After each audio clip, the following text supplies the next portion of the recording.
Hello. Welcome once again to a Podversation with. This is episode 2 featuring Justin Big D Angermeyer. Great comic, a great dude. Yeah, man, we talk about Justin's influences, his beginnings, his roots, his origins, all that kind of good stuff, man. Check it out.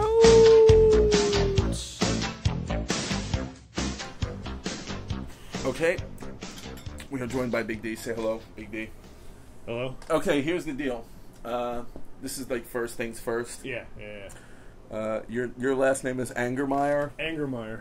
If you add a D, it becomes Dangermeyer. Not Dangermeyer. Not Dangermeyer. Which is what I thought you were calling me for. Well, because I only saw it in writing. You never called me like face to face. It's just so funny that somebody who is so kind would have and so seemingly, I mean, who knows, but so seemingly placid and pacifistic would only be one letter away from having the word danger, and then but you have the word anger. So like I remember, I was like, oh man, this kid's got anger like straight in his name. Yeah, that was the joke growing up. Is everyone was like, "Hey, gonna be angry?" And I was like, "No, why would I be angry? I'm gonna be angry about it." But then it's totally. There's just zero. There's no anger in you. No, I like you, Tony. There's no lying in you. Okay, now here's the problem: is that this is supposed to be an interview, and you're so much fun to talk to that it might become a conversation, and I don't want it to be that. And I'm trying to follow the rules of your. Because I want people to learn. I appreciate that. Yeah. Because I want people to learn. That was a good. About you, thanks. Thank you. Because I don't think that. People necessarily understand how much is going on in your comedy.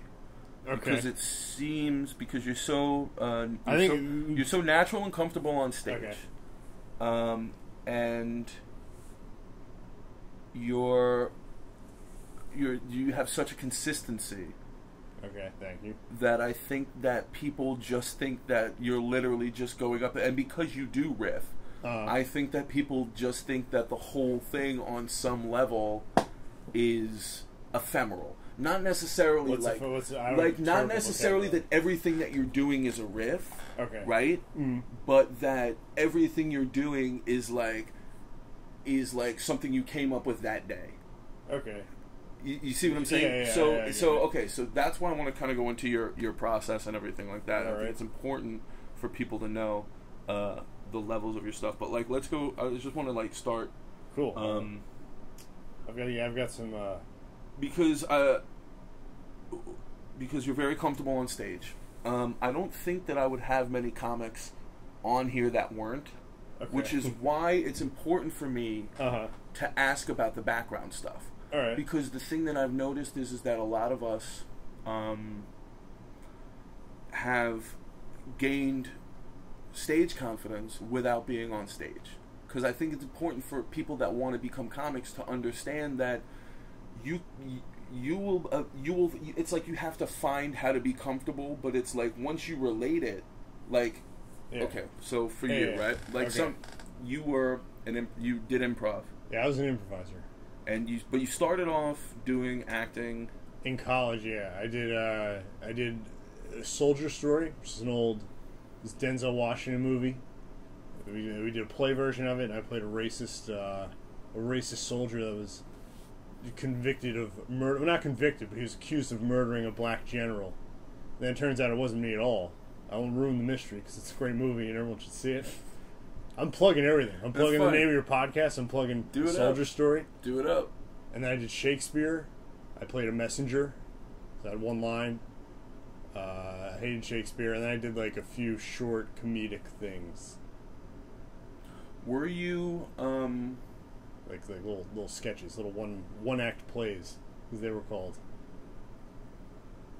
So that's, and then you from there. Oh wait, okay, I got ahead of myself actually. Let's go all the way back. Like I'm when just I was learning a kid? this stuff. Well, here's what I kind of want to know. Okay. Were you always? You must have always been funny. Yeah, I don't know. I was really quiet growing up. Like, really preschool through 8th grade, I was like fat. I didn't say anything to a lot of people. I don't think I was that funny at all. I still like it's on the fence.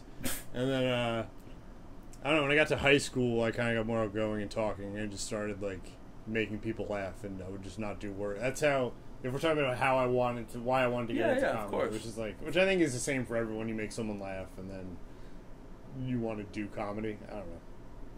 So in high school, I decided that I wanted to be a stand-up, but it took me a decade to try it.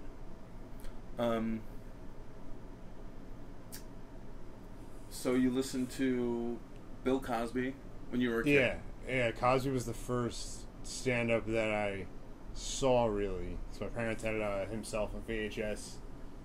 And then from there, like, Comedy Central used to have Friday night stand-ups. So it would have, like, all these, like, Comedy Central Presents, the half hours.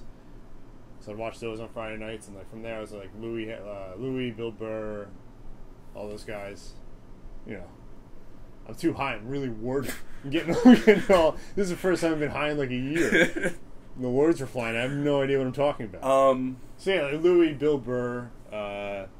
More recently, it's been, like, Hannibal, Pete Holmes, Kyle Kinane, T.J. Miller. Like, those are my 4 right now that I've gotten really into. We'll get to all those dudes in a sec. All right. I'm just firing out right now. Was there... I've noticed that for a lot of comics that there's often an experience with bad comedy that sort of demystifies what it is. Okay. Do you understand what I mean? Like Chris Crespo was talking about being, and this is how I was, intimidated by the Louies and the Cosbys, but then maybe seeing somebody on Comedy Central or like another TV show where you go, I know I'm funnier than this guy. Oh yeah, I see what you're saying. No, I don't think I've ever like thought that I'm. I don't know. I've always just liked comedy. I feel like I would just laugh a lot.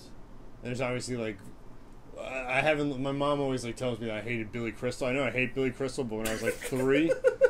I was like, she said that I was like playing with my toys, and Billy Crystal came on. I think he was like co-hosting Regis and Kathy Lee or something.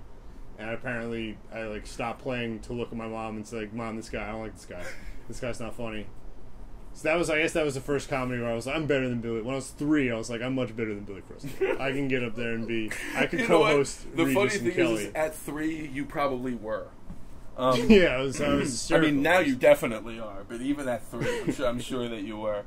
I don't know. I mean, I shouldn't. I'm not going to bash Billy. It's okay, dude. Honestly, everybody does now. It's kind of like David Gore. I thought he's a good actor. He's a good comedic actor. He's never made me laugh. Take that, Billy Crystal. Shit. Billy Crystal's going to hear this. I just think you haven't. Now at this point, I'm like, okay, you haven't been exposed to enough Billy Crystal, so. No, I have. I've seen nothing with Billy Crystal in it. I've seen him tell one joke at the Oscars. I've decided everything on that. I hate show tunes more than I hate Billy Crystal. I think that's where what it stems from. I understand. You were never in anything musical then in college? No, I didn't do musical theater. I did regular theater.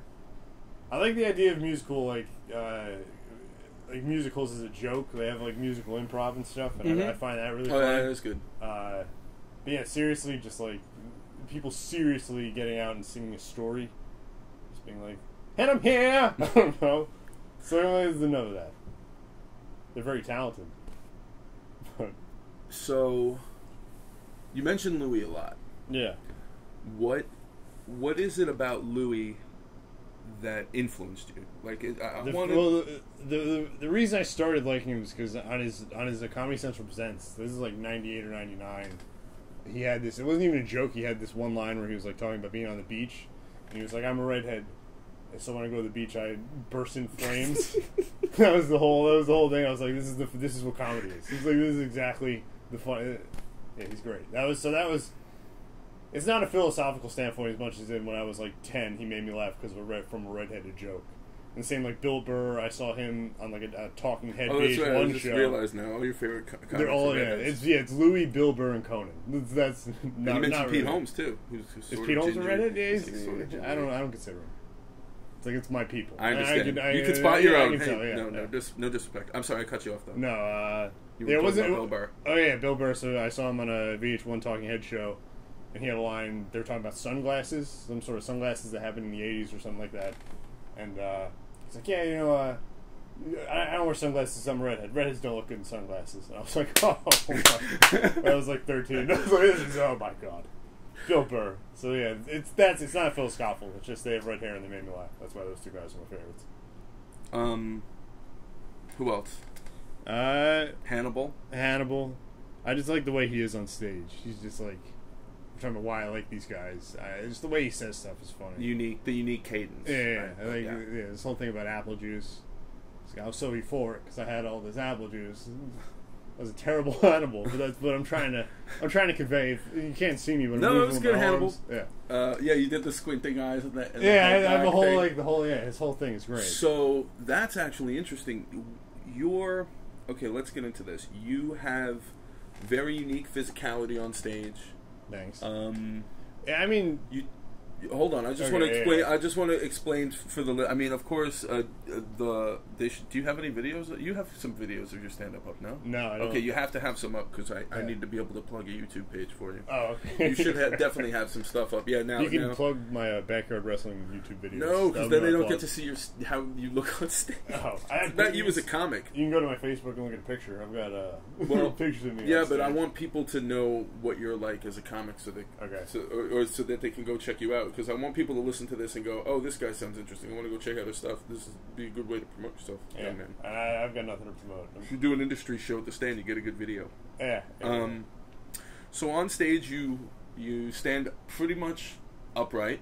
Yeah. Very upright to the point where you basically lean back. I think you kind of like stand as tall as you can. You kind of like lean back, and then sort of to the back and to the side almost. Yeah. It's very b-boy. I do very b-boy. Is that your motivation for doing that, or is that just how it happens? That just happens. That's just what I do on the. Because I try to. I'm years and years and years and years away from calling myself like a good comic. Like I think it's just I'm a funny person, and I've made enough people laugh in my life that I can say that comfortably. But I don't know. I'm still like a year into it. I'm not good at the actual art, and I'm a terrible writer. I can't format a joke, so I want to say that. But, yeah. I don't believe that. Nobody does. Nobody's going to believe that. And it's very believable. It's not. That's why it's a shame that I can't just tell people. If seriously, just go to check X video out so that you'll know. I can do my plug. I'll just do my bits audio. That'll be my plug. Right. You can come see me. So okay, but here's the other thing: is that your delivery on stage also, of course, is very unique. Thank you. Okay. And it's very, it's like everybody wants to do it. Like every time I get on stage, I just want to tell jokes like you and copy your thing and do your thing. And I've talked to countless comedians, and they really admire it because that's like jokes come and go. Okay, but when you find a way that works for you and the audience both to communicate your material in the best way possible. It's almost like removing that block, you know what I'm saying, of whatever that is that is frustrating to other people, and it's instantly funny, and that's just. Yeah, I mean, I feel like you play with, and the more comfortable you get on stage, the more confident you get, and the more confident you get, I think. That's why I think you just never really stop changing. The more, I'm going to be a totally different comedian from what I'm going to be 6 months from now, and then 5 years from now, 10 years from now, 15 years from now, like when everyone, you see the way people grow. I think it's just a natural thing.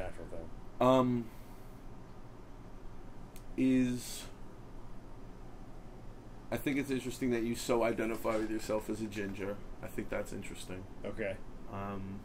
Well, yeah, I think it's something that only redheaded people can understand. It's like I like. If you're not a redhead, I saw this one redheaded kid once, and he was talking about he was like saying something about when I do that joke about the redhead sperm banks, and they were turning away the sperm redhead men. And I saw there was a kid. I saw at an open mic once. He was a brunette, and he was like, "Oh, I had a joke about that, but it's probably better if you tell a joke about that anyway." In my head, I was like, "Yeah, well, I'm a redheaded person. You have no idea." I don't know. Do you feel like that you're on some level like continuing the tradition of redheaded comics? No. Maybe once I make $1, then I'll be like. But I mean, but you do. But it's. But do you, yeah, no, I see what you're saying. No, I don't know. No, I don't take it like that seriously. I don't know. Okay, that's fine. But like, I don't know. I would hope that if I ever did this professionally, if I do it long enough and stick with it and get lucky enough, I would think it would be cool if another redheaded kid, like in 25 years from now, was like, oh yeah, I'm gonna do comedy and that guy's got red hair, so that would be cool. But I don't think I'm like as good as I'll never be as good as Conan or Bill Burr or Louie or all these guys. They're geniuses. I'm not a genius. Yes, you are. Thanks. And I've actually know other. There's a lot of other people that would agree. Yeah, I was gonna save all this stuff for your intro so that you wouldn't hear it. Like I was gonna do the voiceover thing, but you are the number one comic. Number one that comic.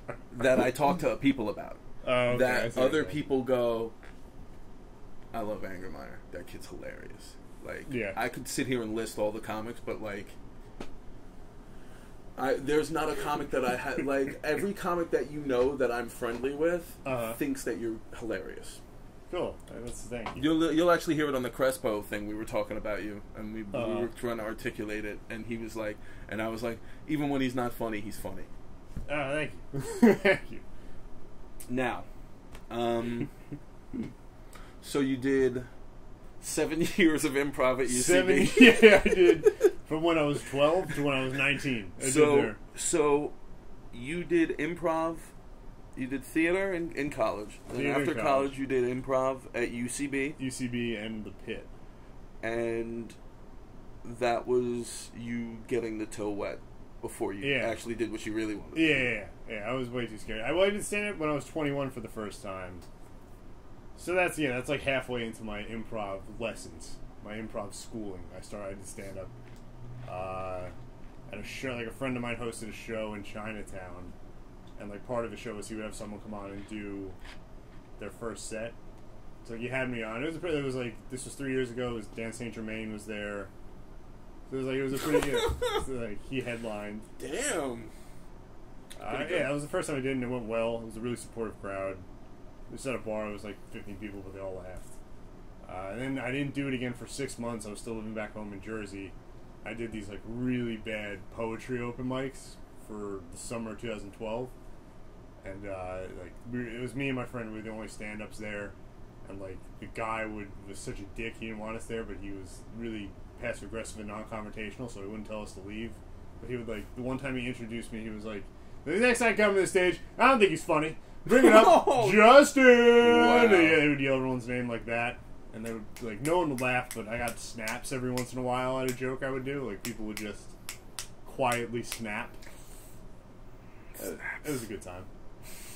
And then then really like the beginning of this year, I got into it. It stuck again. Do you, my first impression of you, of a lot of your material, was, I don't want to say the wrong thing, but almost like a statement on other comics on some level. Okay. I can see, I mean, it's nothing intentional, but I guess I can see what you're saying. You know what I mean? Like a sense, like a sort of irony, almost. Well, I mean, it's not, because I love stand-up comedy. Like, I'm not making fun of... No, I don't mean that. I just mean, like, the thing I'm thinking of is, like, specifically jokes like Scarlett Johansson. Am I right, guys? Yeah, I was doing a lot of, like, especially when I got anti-comedy, I was doing a lot of that this year. But I feel like I've stopped in the last couple of months. But yeah, when I first started out, I was doing, like... I feel like that kind of... Because then I was doing, like, the chocolate. No one knows. It was a dumb joke about chocolate. I loved it. Yeah, and then it was like, I would say I was a catchphrase comic. Now it's my catchphrase. I do bad jokes purposely. But yeah, I think that was the last... I dropped that, and then I've gotten more away from that. But I do think it's funny. Like, it is. I've noticed now, more of your stuff is almost like... It's real jokes dressed up as non-jokes, but still told in a funny way.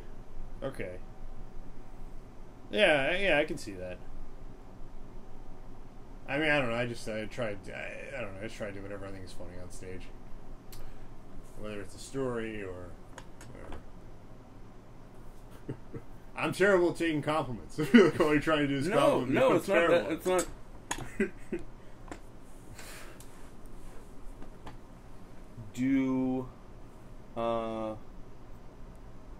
Wrestling is obviously a big... Yeah. Big part. Do you consciously wear a wrestling shirt every time you do stand-up? No. It's always either like a button-down shirt like this, just like a plaid button-down or something, or a wrestling shirt. Because I only own, like, out of my t-shirts, they're all wrestling t-shirts. I have, like, a plain black t-shirt and then all wrestling t-shirts. So, it's the only clothes I have. Okay. It's not like a statement. Yeah. No, I think when I first started, I was more into like letting people know that I liked wrestling. So I was like watching WWE. This is like going back February, March. I was like watching it every Monday and then following it online and stuff. And the last couple of months, I've kind of dropped out a little bit. So I feel like that's also why I've kind of backed off the wrestling shirts. Because I feel like it's putting on a parade, like and then people ask me about it, and then I have no idea. I have nothing to say. Like, this guy is just some total dweeb, ironically wearing. It's not ironic. It is interesting that people do associate you as being like the number 2 wrestling comic Behind you? No, Marin. Well, he's a wrestler. He's a worker. He yeah. actually works. Like, he actually... I mean, yeah, if I was as big as Matt and I wore a sleeveless t-shirt, we'd compete for #1 wrestling fan. But he's got more of the look. I have more of like the nerdy. This guy, of course, he watches wrestling. This little dweeby guy. So you were a backyard wrestler. I think it's important that everybody know that. Yeah, I was a backyard wrestler when I was way too old. When I was 16 and 17, just way too old to be doing.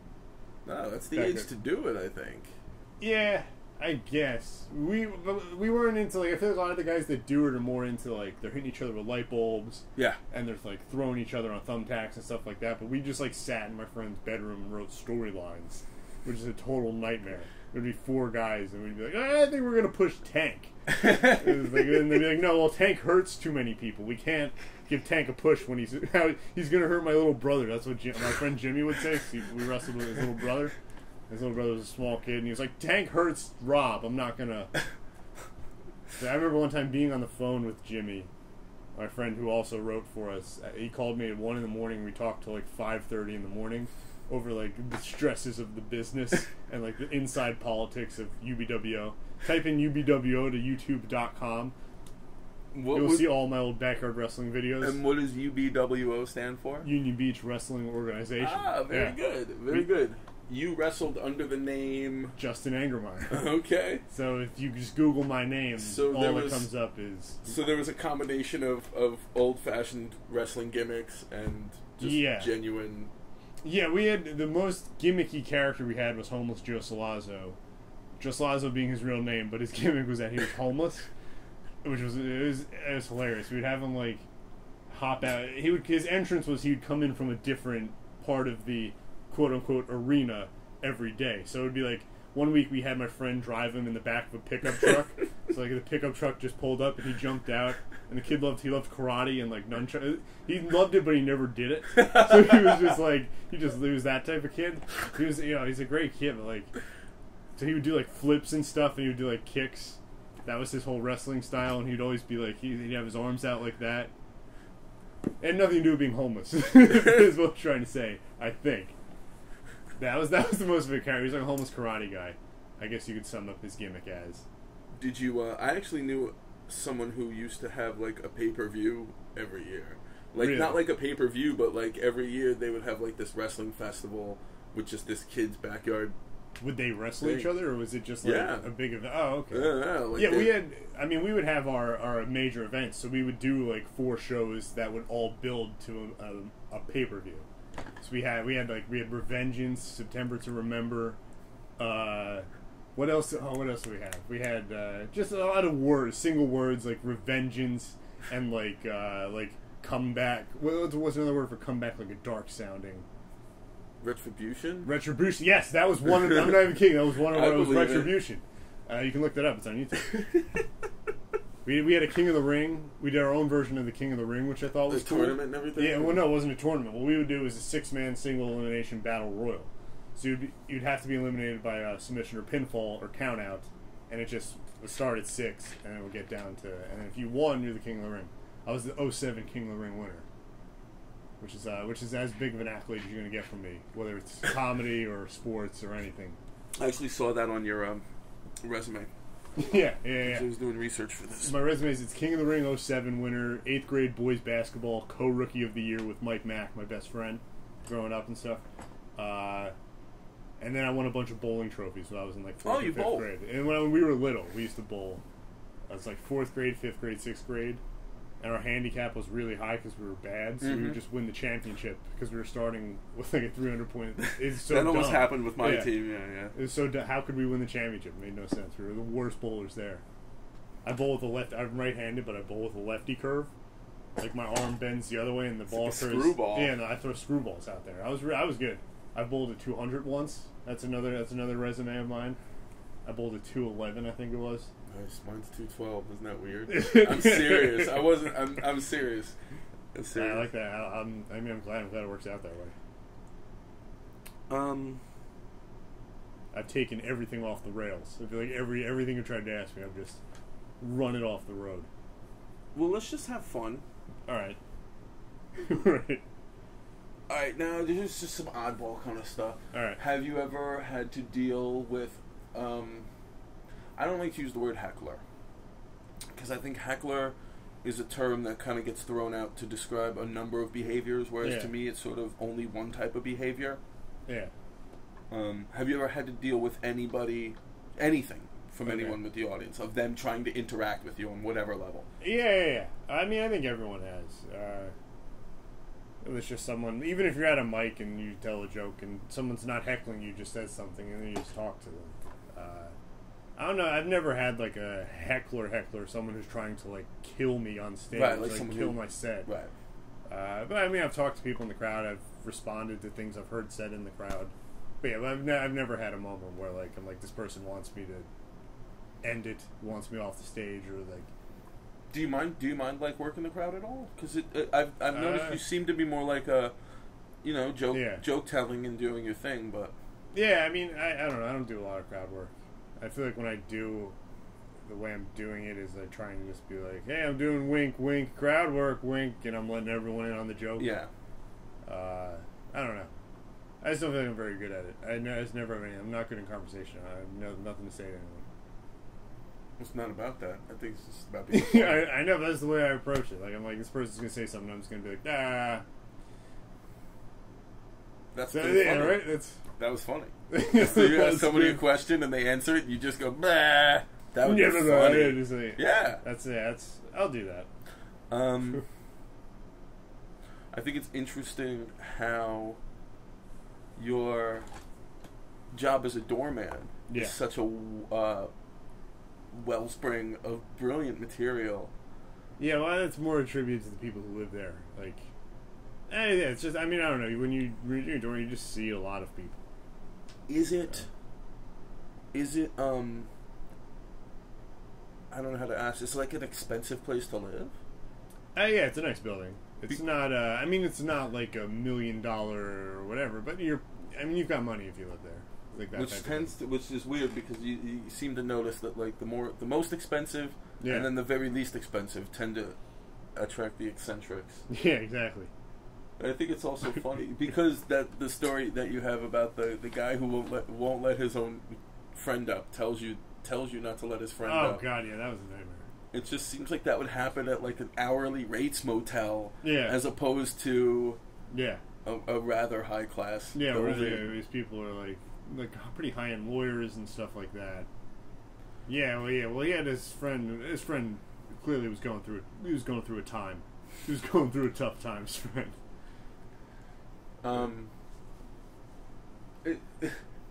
You have a woman that calls you Preston. Oh yeah. She's really cool though. She just didn't know she was just she had a little too much to drink one night, and she was just like, "Your name is Preston." It's like, that's Justin. So you have a woman who calls you Preston. Is that the different woman that has the dog that puts everything in its mouth? No, that's a different. That's an older woman named Susan. Who she just has this little poodle. And he's got a messed up mouth. And I think that's why I found out the reason why she's all like she gets crazy about it, because like he'll choke very easily the way his mouth is. So I feel What's kind his name, of Romeo? Romeo. The dog's name is like this little half-a-pound poodle named Romeo. And then you have a woman who intentionally clogs her toilet. Yeah, that's another sad situation. She's like, I don't know. She's another one. She has some issues. She doesn't really leave her apartment. I think she's just looking for someone to talk to. I'll go talk to her. She's nice. I don't know. I should probably stop doing the joke about her. I feel bad. I don't know. It seems like it would have to be a mutually beneficial relationship, right? Yeah, it's true. She doesn't tip me. Yeah, there you go. And it's not really your job to... Yeah, that sounded really douchey. She doesn't tip me. So whatever. I mean, come on, man. You know, it's not douchey. It's just... You gotta make money. Yeah. It is your job. Yeah. You know what I mean? Like, you could probably, I don't know, get in trouble for not telling someone that she's intentionally clogging her toilet, you know? Yeah, I can't say anything to her. So, I think you're justified telling the jokes. All of your doorman jokes. Yeah. Yeah, I never do stuff that puts them in too negative of a light. They're all nice people. This is what I'm putting. They're all like, you know, yeah, obviously I have a couple people, but they're all pretty nice people. So stand-up was your... Is that like, that's your dream? Stand-up was your dream? Yeah. Yeah, I mean, after, like, basketball, and after, like, basketball, and I got cut from my basketball team freshman year of high school, and was like, yeah, well, I don't run, so of course I'm not going to make the team. I'm never going to start running, so I'll find something else. Something that doesn't involve running. Yeah. But I guess stand-up could, if you wanted to get real experimental. You can do a running set. That would be... No one would care about that. Yeah, I don't know. That was then high school, and I started making people laugh, and I was like, yeah, maybe I could try this out one day. Did you do any, like, writing of any, like, jokes or bits in high school? Yeah, I had, like, a whole set written when I was 16. I don't remember a lot of this stuff, but I know my meat and potatoes was this impression of Bill Cosby on an episode of Celebrity Who Wants to Be a Millionaire with Regis Philbin. So I would do both of them going back and forth, and then there was what you're gonna do right now? Yeah, I'll try to. I've kind of lost it, Please. but we'll see what happens here. It's what it was they would be like, hello, I'm here. I'm Regis Philbin. Let me get into the Regis. Let me do a little voice thing to get into. Do whatever you have to do. Man. This is part of the process. You love me. You can't get enough of me. You're addicted to Regis. It's back. Regis is back. So the impression would be Regis. He was like, he'd be like, now on the hot seat is Sir William Cosby. And I'd be like, my rage, like that was literally what I'd do as Bill Cosby. And be like, so, Bill Cosby, a question for $100. The cow jumped over the blank. Is it A, the moon, B, fruit, C, a dog, D, Jello pudding pop?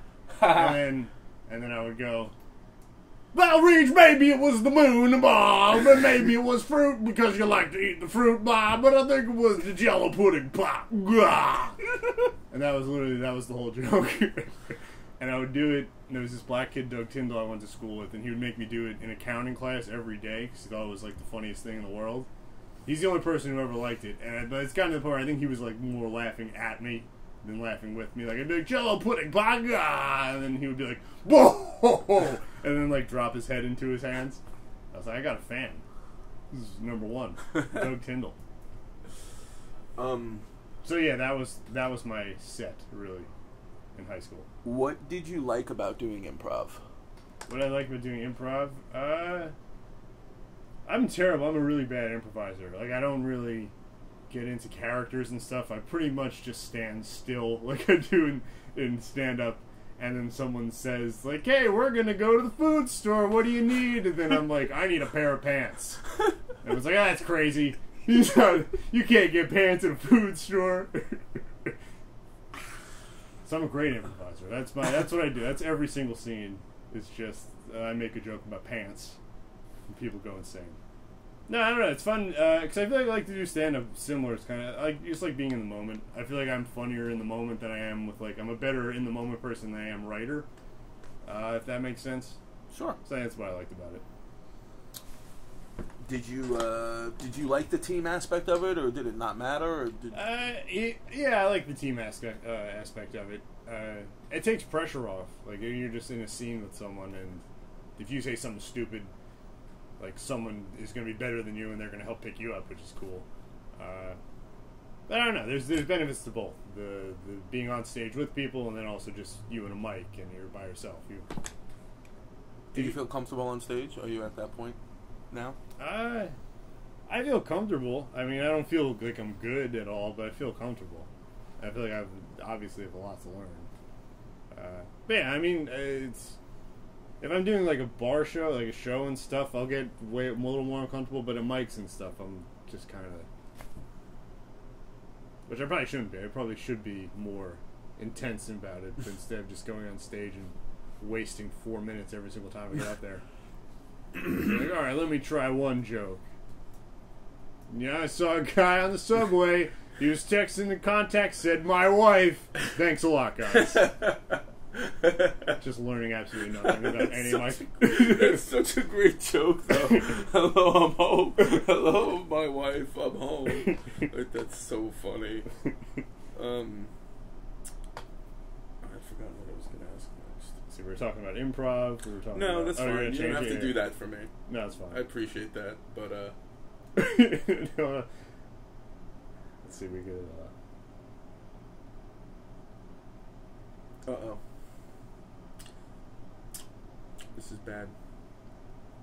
See, we can jump into something else, and then it'll come back. No, it doesn't matter. I mean, I just didn't want to be one of those podcasts that didn't have that much structure. That's fine. Feels like there's no structure here. Oh, I was going to ask you. Okay. Are there any...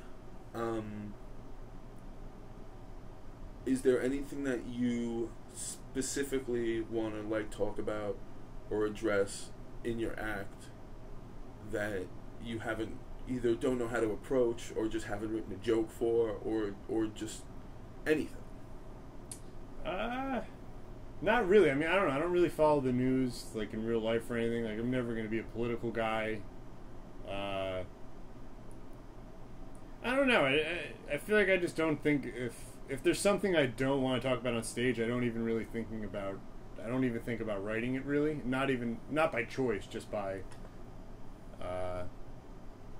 yeah, I don't know. I mean, my family they're always asking me, like, I'm sure everyone's family says, "Oh, you're gonna put me in your act," or like stuff like that, but I don't know, for whatever, I have a hard time writing about them. I don't know why. If that's one thing I'd have to pick, I would say family's tough to write about. But you would want to get more into them more, I guess. I mean, I don't know. I have a really good relationship with my parents. A really good relationship with my aunts. It's not like... That's one thing, maybe. I just feel like there's nothing funny. That's like, yeah, I went to a barbecue. That was a fun time. You clap it up. Give it up for barbecues. Give it up for barbecues. I feel like that would be that would be every joke I have. I got a lot of presents this year for Christmas. Merry Christmas. Give it up for Christmas. I don't know. So, yeah, I guess... Eventually. I don't know. Maybe it'll change when I have a family of my own and I want to talk about them more. We'll see. That's years and years and years. Do you, are you conscious of talking more about the things that you like in your act than the things that you don't like? Because I think so.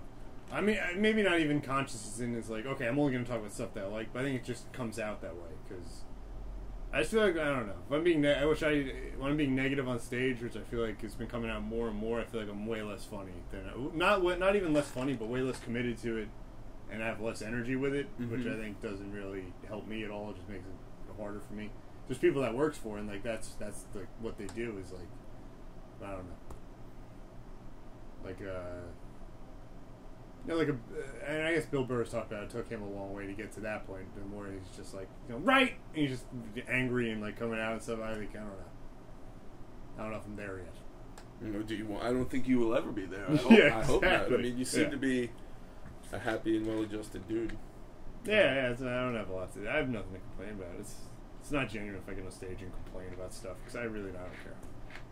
Like a social issue or anything. Like, get about this war. I'm upset. I'm not upset. Although I do like your You never. I've never heard you do it on stage. Only Facebook posts about like, What? oh, this couple in front of me, this couple in front of me keeps kissing, and it's so adorable. Yeah, These guys are like putting on a PDA clinic. Yeah, well, that was in front of me. You're always surrounded by like teenage couples who are just, which like you can't even get mad at because teenagers in love, you can't help it. So let them kiss each other. But if it's still them, but then I'll still write a Facebook post. But I did see. Sorry, this was gross. It was like I was in Coffee Bean the other day on Bleecker, and there was like a 55-year-old people just like making. It was like 3:00 in the afternoon, just like making out in front of everyone. It was disgusting. I was like, "What are you doing?" That is disgusting. Well, not necessarily. The teenagers don't know any better, right? If you're 55 years old, what do they're you just do? in their own head and in their own world. That's true. If you're 15 years old, not even that you don't, but you don't care. Which I guess maybe you don't care. I think once you start getting Social Security, that it does something to you that you just give up. Like, not give up that, but like just give up. You know what I mean? Like, yeah. You don't care about what people. It's like, I'm a senior. Get out of my. It's like, I don't care about this. I don't care about this. Like, which I guess you should be. Which not that these people are something we're seniors. They're just like 50, no, they are. 51. They're seniors. I'm picturing them as like octogenarians. Yeah, no, I forgot what I was going to. Yeah. Oh, yeah. You know what I was thinking about? I was thinking about. You know how old people grunt? Okay. Like when they get up and down, like on the subway, they're just like. I feel like I do that. Like I just wondered, like, okay, see, that's funny because I was wondering, like, at some point you have to like decide that you're gonna let the way that you feel like manifest itself as a noise because it does make you feel better. To not to like get up and struggle and hold in the noise is like makes it hurt more. Yeah.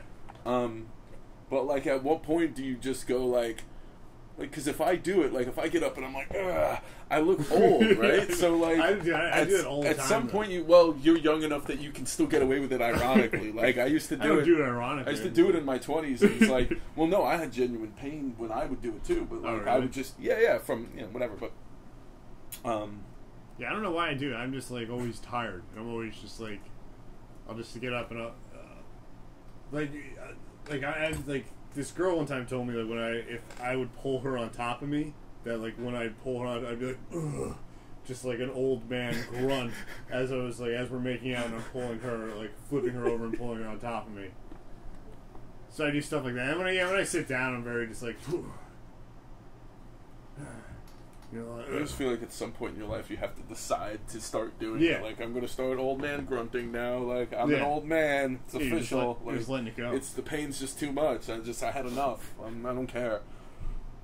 I'm going to drop the vanity at Dunkin' Donuts and save 20 cents by getting my senior discount. Big mother-uckin' D. Do you curse on stage? I don't even know. Not really. Not really. It's not even a conscious. No, I know. I just feel like whenever, because I curse in real life, not a lot, but like I curse because I feel like I only do it as like a noise filler. So like, the only time I ever curse, it's like, hey, this guy is fucking this fucking guy, and it means nothing. I'm not saying. I've never heard you say that is the most fucks I've ever heard you say in one sentence. Yeah, just this fucking. You do use him. You do use him. You do use him carefully. Yeah, I don't know. I don't.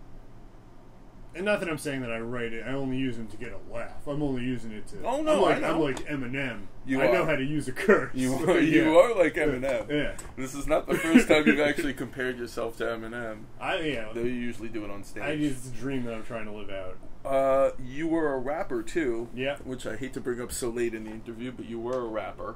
Yeah, I was when I was 16. And you went under the name MC Justin Angermeyer? No, I went under the name Radical Cheesecake. Radical Cheesecake. That's a good name, right? No. It's not a good name? It's not a good name. It's a great name. No, it's not, because it's... Were you guys jokey? No. It was. This is what we would do. I was like the comic relief, but I would still try to write a good rhyme. I'm not going to say I was out there, getting all... not caring about what I was doing. I was writing rhymes. Who were you, like, ODB? Yeah, I was the ODB of the group, and then he was the Jizza. Very, he was very wordplay, very serious. No, that's why we stopped rapping, because I wanted to only do funny songs, and he wanted to only do serious songs. And then we turned 17, and it was over. Yeah. So you only did it for a year? Yeah, we didn't do it that long. We did it last half of sophomore year of high school. Did you make your own beats? Yeah. We, well, he mostly made the beats. We bought 2 original beats from these 2 older rappers from our town. we spent $40. We each put $20 each to buy 2 beats. They were good beats, though. And we had 1 original beat, and those were like our 3 big songs at the end. So we had all original beats. So we bought, we didn't even buy like a good beat program. We bought like a $20, went to Best Buy and bought like a beat thing you install on your computer. And we did this song called Wiggle Your Bums. And the chorus is like, wiggle your bums and do as I do. Get on the floor. Ooh, ooh. That was the chorus because it was like a funny song. And we made our beat to that. It was a pretty good beat. It's like boom, boom, boom, boom, boom, boom, boom, boom, boom, boom, boom. And it was like, wiggle your bums and do as I do. And it was great. It was, I don't know how we didn't get signed. I don't know how how I'm not rapping right now instead of doing comedy. Oh boy.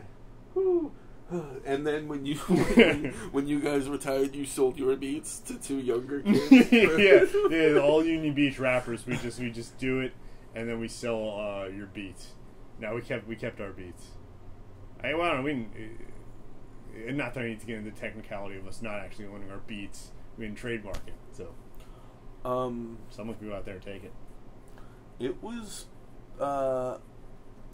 it's a pretty bold move going from you went from Rutgers. It was right Rutgers, to Manhattan. Not really. I worked at Toys R Us for a year at home, saving up money to move here. Oh, okay. So I dropped out at like the end of 2011, and then in 2012 I worked at Toys R Us, and then moved here at like the beginning of 2013. I was like our head receiving guy at Toys R Us. Had an office. Gave it all up. Moved to the city. Gave up the office life. Gave up the 6-figure office life. Yeah. Not even. No. It was like a 4-figure. Yeah, I was going to say 6-figure. that was kind of a joke. But then when you said I was like, what? Yeah, the 6-figure job? Yeah.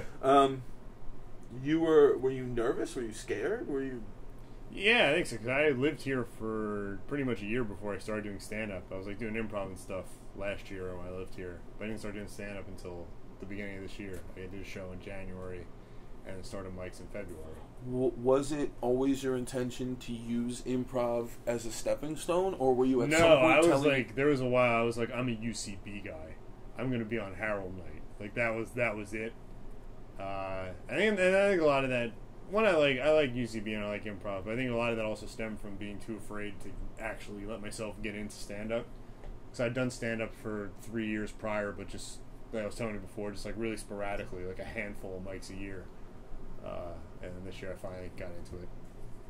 But yeah, I did improv separately. And then it's like with improv, like there's no money in it. Like when, for the most part, you don't make a career out of improv. You get seen at like UCB, but you don't then do improv on TV or anything. It's just a catapult. Yeah, you either get on SNL or wind up in a movie somewhere or something. Yeah. And that's kind of what you had seen for yourself for a little while. Oh, yeah. Oh, yeah. Well, not that I would still love to do SNL, obviously, if that day ever came. But that was like what my dream was when I was doing it, when I was at UCB and shit. I'm going to do this. I'm going to be on SNL when I'm 26. Do you have any formal acting training? Like when you were at community college, did you take a class, or did you just in the productions? I did the acting program. I took classes. John Bukovac was the teacher. He was a real good teacher. I learned a lot about the craft. Learned a lot about letting myself be a vessel for someone else's story. Real getting into it. And then I did Shakespeare. I did. Did we talk about this before we started taping? Yeah. Or it was. Yeah. So you can let me retell it. Go ahead. I did Shakespeare. I played a messenger. And then I did Soldier Story. I'll retell the Soldier Story. We had this black guy. Daryl was the host. Was the director. And he would do a James Brown impression where he would just go. That was the whole impression. That's my acting experience. I played Lieutenant Byrd in A Soldier Story. So you were cool doing drama? Like that was just as cool to you? And not as cool. I would much rather do comedy, but that was like the first dramatic thing, stage thing I ever did, really. When I was in high school, I wrote like a movie that me and my friends, I wrote a comedy that we shot and filmed. It was like a 40-minute comedy called The Bookie. And it was basically like a long episode of Always Sunny. Like I basically wrote an Always Sunny spec script. And then we filmed it and called it The Bookie. What? Yeah, I want to see this so badly. I think I have it. My friends might have a copy of it. Someone has a copy of it somewhere. I have to get it online. Are you proud of it or no? It's garbage. There's parts of it that no. There's parts of it that are, the acting's just really bad. It's just me laughing every scene I'm in.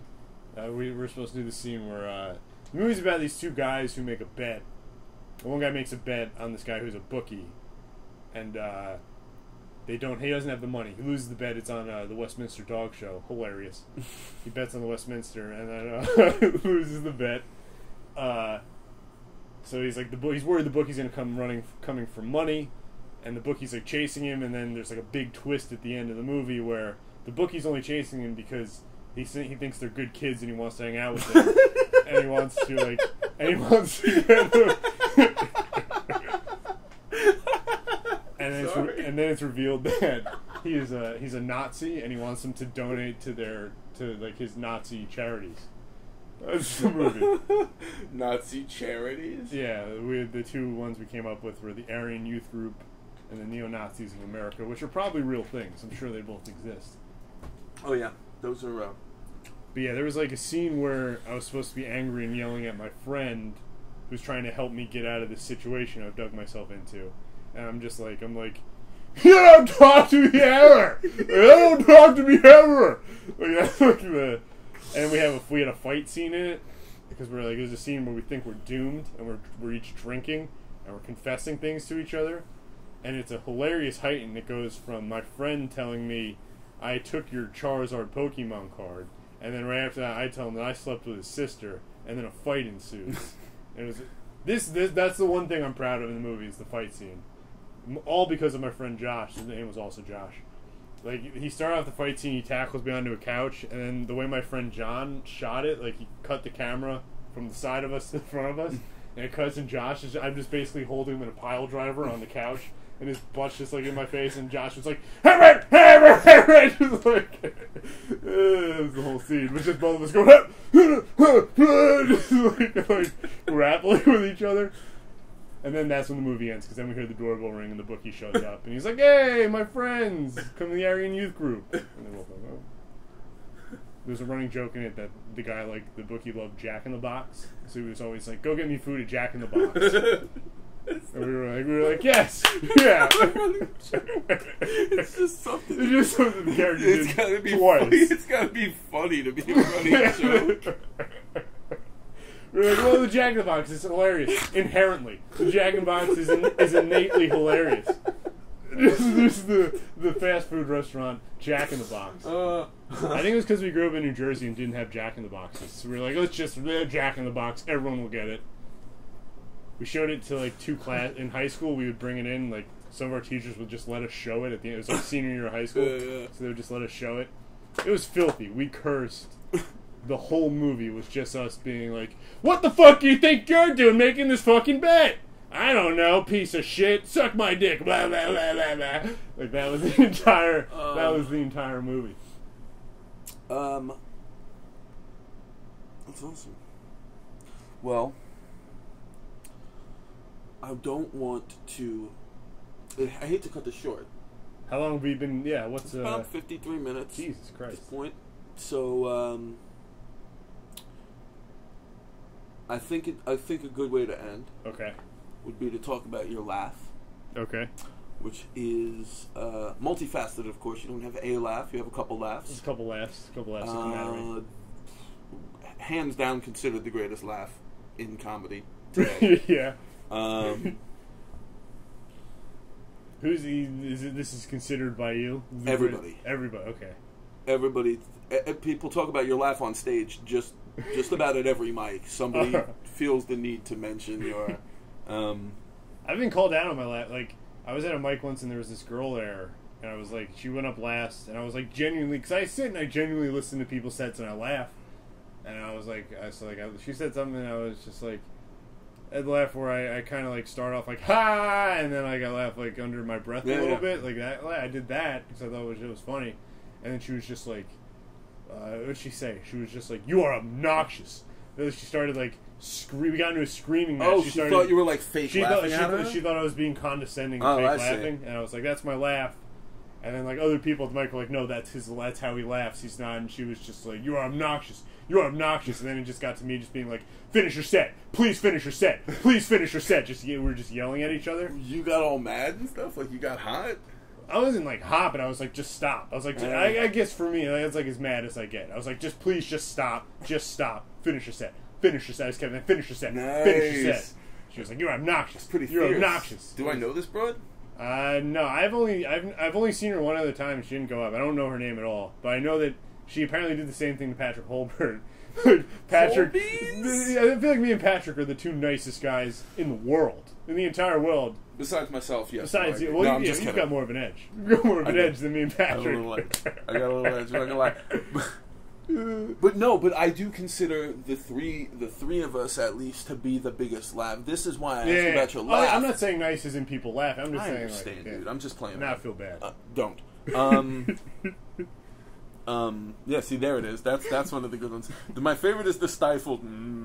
Yeah, it's like, that's a good one. It's been more on. I've been the more comfortable I get. Do you feel like the more it comes at me? It's weird that, like, don't you feel like other people should be laughing more? Like, it's kind of absurd that I think that sometimes you and I are the only ones laughing. A lot of times you'll be at a mic that I'm assisting at or hosting, so I can't listen as much and laugh. But like, no, I like. Yeah, I mean, I get it. I get why people don't laugh. Like, if you do, when you're at 2, 3, 4, whatever, sometimes a bad day, whatever. Like, I get why people don't laugh. But I feel like in general, it just makes it more fun to... Not even making it... I'm not even talking about when I'm laughing, I'm trying to make it fun for them. I'm just, like, having fun. I'd much rather sit in the audience and have fun. You're a fan of comedy. Yeah, because it's like, who wants to sit in an open mic for 2 hours and hate bad comedy? Like, everyone is bad. We're all bad at an open mic. No, it's like... No one's doing their polished stuff. No one's like everyone's working stuff out, except for Josh Paladini. Yeah, the record must show. Josh Paladini, the record must show that I'm great at every open mic. Yeah, like I'm terrible. I feel like I've never done anything funny in an open mic. Or a show. I'm not even done a lot of show. I feel like I've never done anything. This is not what this podcast is about. That statement is the opposite of what this podcast is about. Your brilliance. Thank you. Okay. Sheer brilliance, and everybody agrees. And in less than 5 years, people are going to be like, I can't believe Big D was on this Podversation thing before anybody, and they're going to be like, that's the only reason to check it out, and they're going to be like, who's this guy that's interviewing him, who's this hard on. But I do want to say that it was fun, it was a pleasure. Yeah, I had a good time. Go ahead. I'm sorry. I did too much of the ramble. I was trying to, I feel like I've ruined your podcast. No. Ruined it by the rambling. I've had some good stuff on here. I feel like I've been churning out some winners, but I've been churning out a lot of just words. Well, I mean, it was more important that I think that people get to know. Get to know me, okay. Yeah, and what's behind it and everything, and I think that's good. Do you have anything like that you want to say? What's your Twitter? My Twitter. That's like the big. They do plugs at the end of these things. My Twitter. I don't really use it. My Twitter is @Angermeyer with the hyphen after it, with the underscore after it. So if you want to look me up, I don't really use it though, but it's there if you want to see it. It's @Angermeyer with an underscore. ANGERMEYER. Angermeyer. Angermeyer. Big D. Dangermeyer. Yeah, that was it. It was fun, dude. Yeah. Now I'm going to hit stop, and that's going to be the end of the episode. So, right. Thanks, and I'll have you on again when I, Yeah, you do the rotation. You got to cycle through. Yeah. You got it, dude. Yeah, and not steroids either. I'm on the, no, I was talking about steroids. Oh, okay. I was talking about me doing steroids. All right, well, thanks, everybody, for listening, and goodbye. Yeah, thank you. All right, everybody, that wraps up another episode. Thanks very much for listening. Thank you to my guest, Justin Angermeyer. You guys can check me out on Twitter, Josh Paladini, JoshPaladini,